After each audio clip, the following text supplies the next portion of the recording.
Hello guys, welcome back. We're gonna go to Sensoji. Sensoji Temple, and it is 9 degrees Celsius today instead of 2. Okay, so Yeah. is it bearable?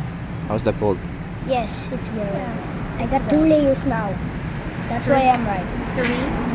2 layers. Three, wait. Eh? One. Oh yeah, 3 layers. Welcome sa Sumida City, isang lugar na puno ng charm, culture at history. Today, samahan niyo ako sa isang lakad from Sumida Bridge papunta sa isa sa mga pinaka-famous na destinations dito sa Tokyo, ang Sensoji Temple. Along the way, may mga exciting spots tayong dadaanan, kaya tara na!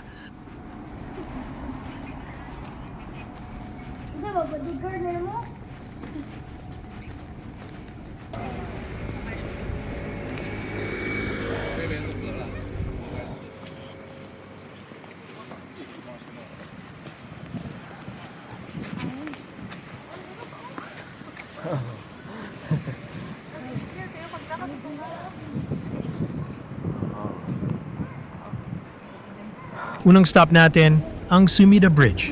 Isa itong historic na tulay na ginawa pa noong 1934. Ang view dito ay sobrang ganda. Makikita mo ang Sumida River na puno ng activities at ang modern skyline ng Tokyo sa background. So we are in Sumida River. Okay. Wow.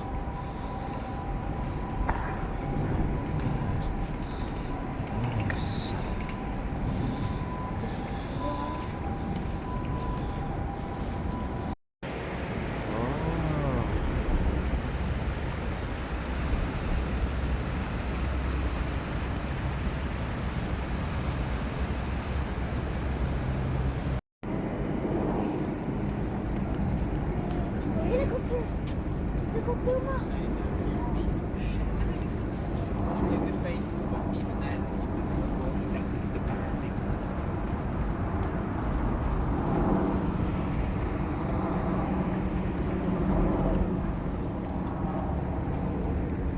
Habang naglalakad tayo sa Sumida Riverwalk, mararamdaman mo ang mix ng old at new Tokyo. Ang river ay napapalibutan ng cafes, parks at minsan may street performers pa. Ang saya lang mag-relax at ma-enjoy ang tanawin dito.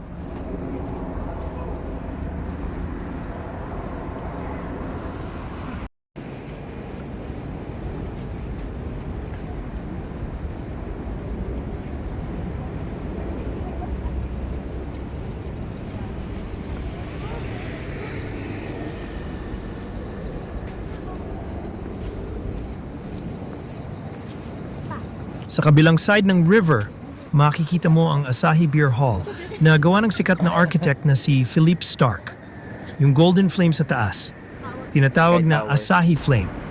Pero madalas din itong tawaging golden poop dahil sa itsura. Nakakatuwang photo spot at symbol ito ng creativity ng lugar.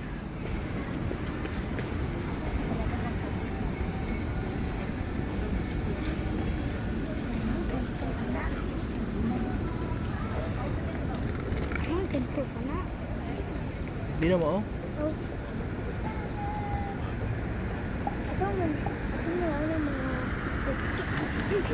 Ah, sige. Guys, we're almost there. Ha? Almost there.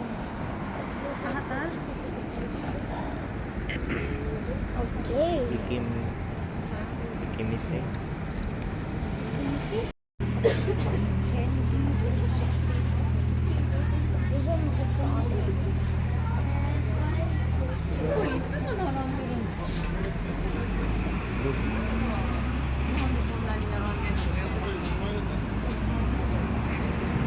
Lugo po ito mama kay nagawin kahawinan. Nandito na tayo, Sensoji Temple. Ito ang pinakamatandang temple sa Tokyo and isa sa mga most visited spots. Unang papansin mo ang Kaminarimon Gate na may malaking red lantern, symbol ng good fortune at safety. Ah, sili wala kay kompetensya karon kay kuan. Ha? Guys, let's head a temple over there. So this is Camina Rimon Gate.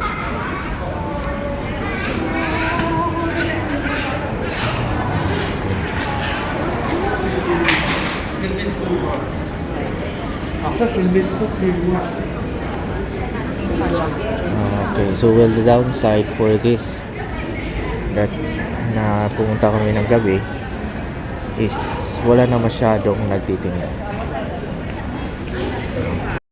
Sa Nakamisu Street, makikita mo ang dami ng stalls na nagbebenta ng traditional snacks at souvenirs.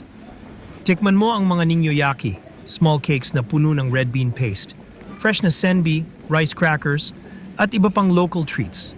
Perfect na pasalubong para sa pamilya at friends. Kaya lang, gabi na tayo pumunta dito kaya karamihan sa kanila sarado na. Nakikita ko din sa ibang vlogs basta daw winter maagang nagsasara ang mga shops dito. Ang advantage lang dahil gabi kami pumunta dito, hindi masyadong matao, madaling mag-picture-picture.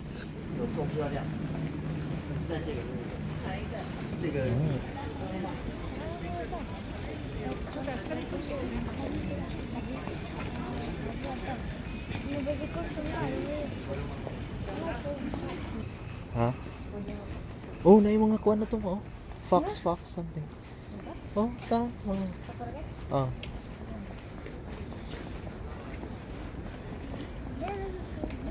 Wow.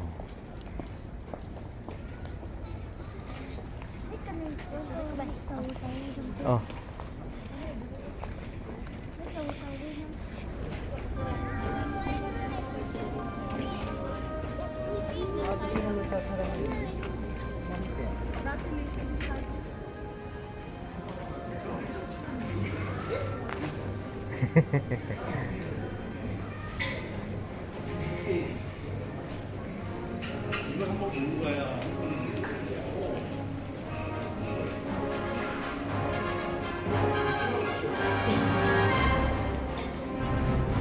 Sa loob ng Sensoji Temple, makikita mo ang main hall na sobrang ganda at detailed ang design.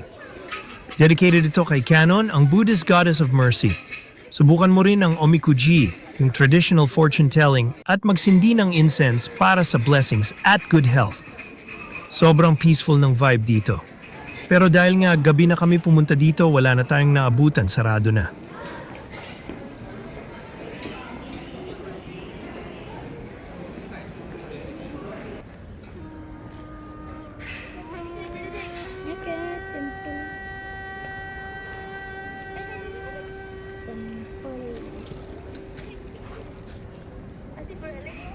Temple.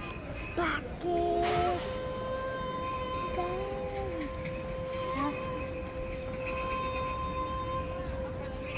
Naku anda. Temple picture. Mister. Mag-perfect ba? Rock ano? Rock ka. Rock ano nito?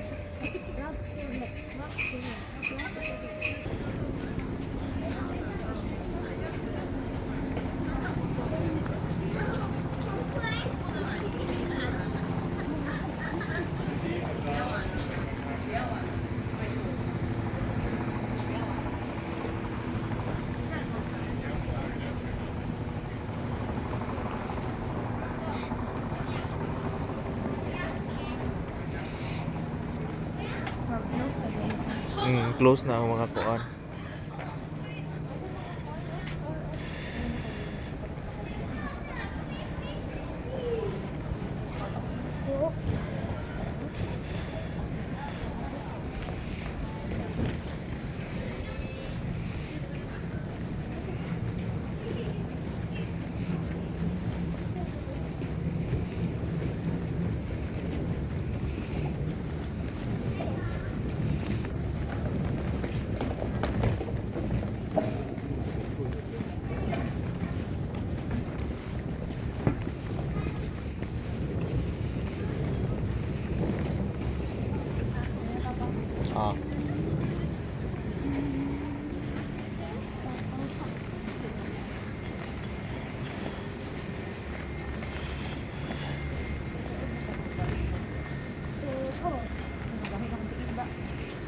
Ha?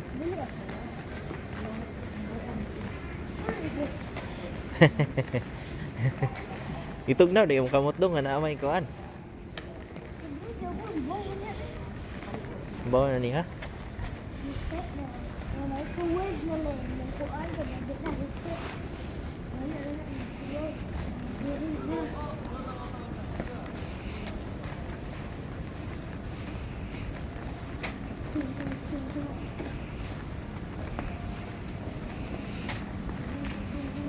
Mula Sumida Bridge hanggang Sensoji Temple, na-capture natin ang heart ng Tokyo. Ang modern architecture, rich history at timeless traditions.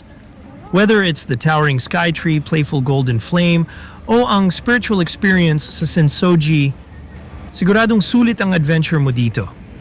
Basta ihanda lang ang iyong mga paa sa paglalakad. Hanggang sa susunod na lakad, enjoy exploring Tokyo.